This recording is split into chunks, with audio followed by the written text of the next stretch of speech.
Não há muito tempo, o primeiro-ministro arménio e o presidente do Azerbaijão reuniram-se pela primeira vez em Abu Dhabi com o objetivo de finalizar um tratado de paz. O encontro vai repetir-se, mas desta vez será a Casa Branca a receber os dois líderes inimigos. Donald Trump será o anfitrião do encontro que acontecerá na noite de sexta-feira e que chamou de Cimeira de Paz Histórica.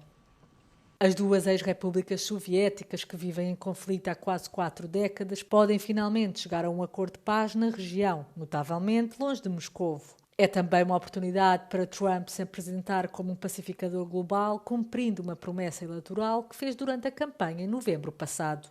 A questão crítica do corredor de Zangezur, que ligaria o Azerbaijão ao seu enclave passando pela Arménia, permanece. Um possível acordo poderia preparar o terreno para a reabertura de corredores de transportes importantes no Cáucaso do Sul, que estão fechados desde o início da década de 1990. A Arménia e o Azerbaijão entraram em guerra 2 vezes pela região disputada de Nagorno-Karabakh.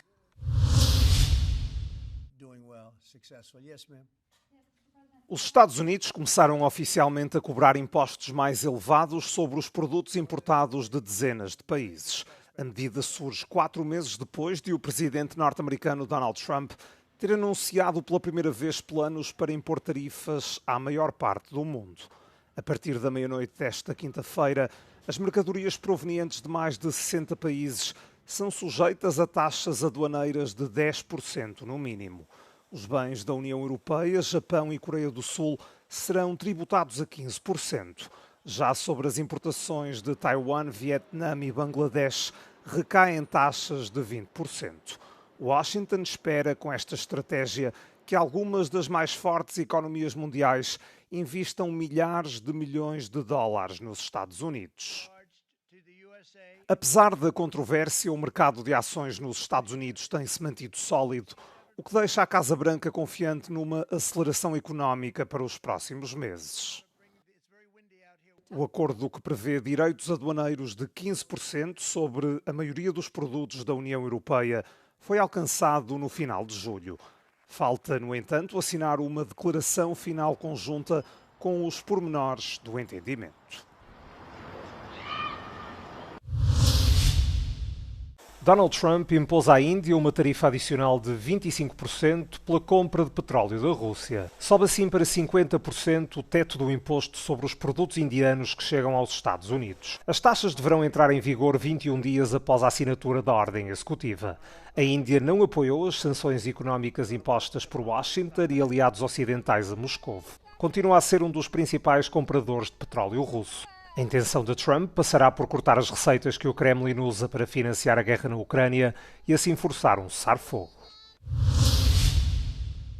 Os bombardeamentos russos sobre território ucraniano prosseguiram na última noite. A região mais afetada foi Zaporíjia, onde houve mais de 700 ataques em 12 localidades. Morreram 4 pessoas e 13 ficaram feridas. Na zona de Donetsk registaram-se 2 mortes e 6 feridos. A ofensiva de Moscovo atingiu várias outras áreas da Ucrânia.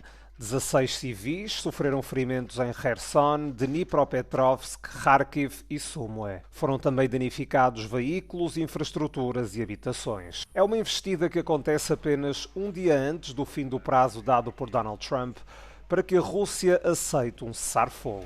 O presidente norte-americano prometeu reforçar as sanções económicas contra o país se as hostilidades não terminarem. Esta quarta-feira, Washington já tinha aplicado uma tarifa adicional de 25% à Índia por comprar petróleo russo. Um helicóptero militar despenhou-se no Ghana na noite de quarta-feira, matando os ministros da Defesa e do Ambiente do país. Segundo um porta-voz do Executivo Nacional, os 2 governantes perderam a vida juntamente com outras 6 pessoas que também seguiam a bordo. O acidente, descrito como uma tragédia nacional, foi um dos piores desastres aéreos no Ghana em mais de uma década. Segundo as Forças Armadas do país, o helicóptero descolou da capital Accra e dirigia-se para noroeste, em direção à zona das minas de ouro em Obuasi. Pouco depois de sobrevoar a área, na região de Ashanti, a aeronave desapareceu do radar, tendo os destroços sido localizados mais tarde. A causa do acidente ainda não é conhecida, segundo as Forças Armadas. e foi aberto um inquérito relativo ao incidente.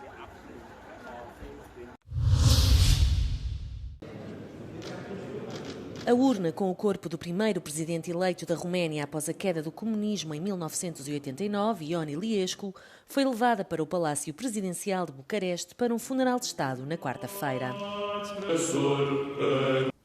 Romania's first president after revolution, Ion Iliescu, was laid to rest in Bucharest. He passed away at the age of 95. During his presidency, the country joined NATO, laid the groundwork for EU accession and adopted a new national constitution. More than 1,000 people attended at the ceremony to pay their final respects, and the day of August 7 was declared a day of national mourning in Romania. However, the legacy of Ion Iliescu remains a controversial one. He was accused of crimes against humanity after thousands of Romanians lost their lives during the Romanian Revolution and the violent protest that took place at the beginning of the 90s. Many questions will remain unanswered because after his death, Ion Iliescu no longer could stand trial.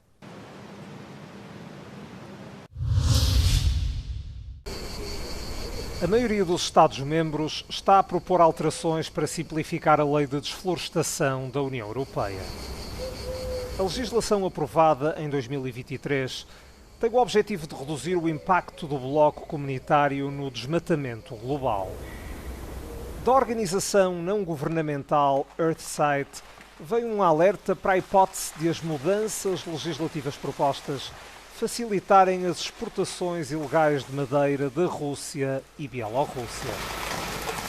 Em entrevista à Euronews, a especialista em madeira desta ONG diz que as medidas de simplificação vão criar mais oportunidades de fraude. Well, that's where the EU deforestation regulation would really, close the circle in terms of the existing EU legislation and make it a requirement across the board for companies to not just know where their wood is coming from, because the EUTR to some extent already requires that, but to show geolocation coordinates, for example, for where the wood in their products, comes from, which is a very, very powerful tool because, that can be used to debunk fake harvest claims, fake origin claims.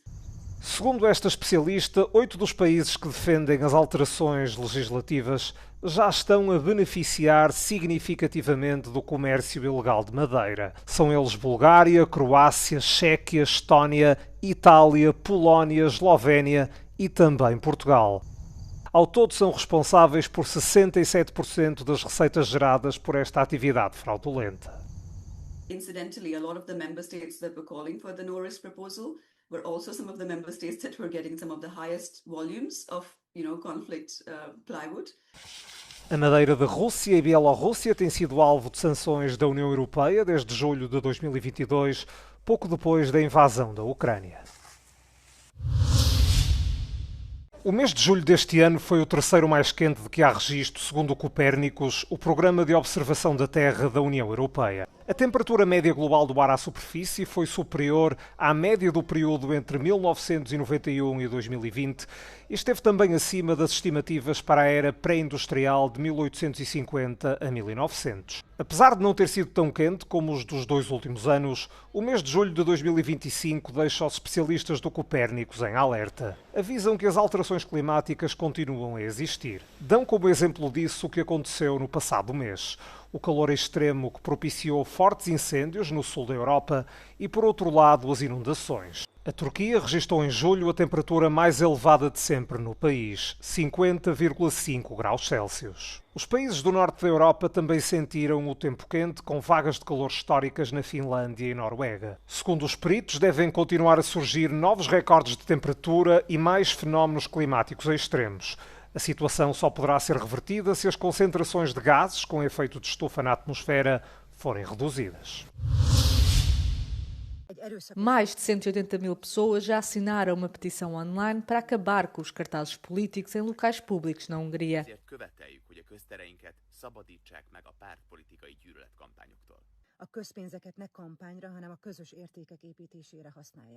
Através de um vídeo de Facebook, os fundadores da Associação Teatral Loop lançaram uma campanha no final de julho a pedir que se retire o discurso de ódio das ruas. Afirmam que em cada esquina há mensagens manipuladoras e inflamatórias que dividem famílias e destroem amizades. és ők logikája mentén. Egy erőszakos légkörben a megosztottság és a kulturális erózió árnyékában nőjenek fel. Mi nem ilyen országban szeretnénk élni. Há anos que o governo do Fidesz inunda as ruas com cartazes, mesmo fora dos períodos de campanha eleitoral. Os outdoors mudam frequentemente, mas são consistentes no seu objetivo em fazer desacreditar os líderes da oposição e a Comissão Europeia. A mais recente campanha afixada foi contra a adesão da Ucrânia ao bloco comunitário. Egyrészt az óriás plakát egy elég hatékony kampányeszköz, még a digitális világban is. Nagyon erős jelenlétet ad. Másrészt ugye a magyarországi specialitás, hogy ez egy olyan piac, ami gyakorlatilag a kormány vagy kormányhoz közel álló cégek kezében van.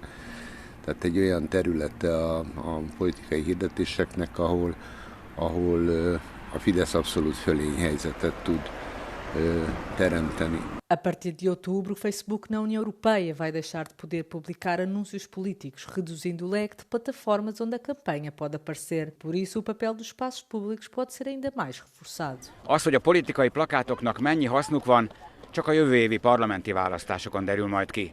Az viszont biztos, hogy nagy üzletet jelentenek. Kihelyezésükre évek óta ugyanazok a cégek kapnak megbízást a kormányzattól több 10 milliárd forint értékben. Kis Gábor, Euronews, Budapest.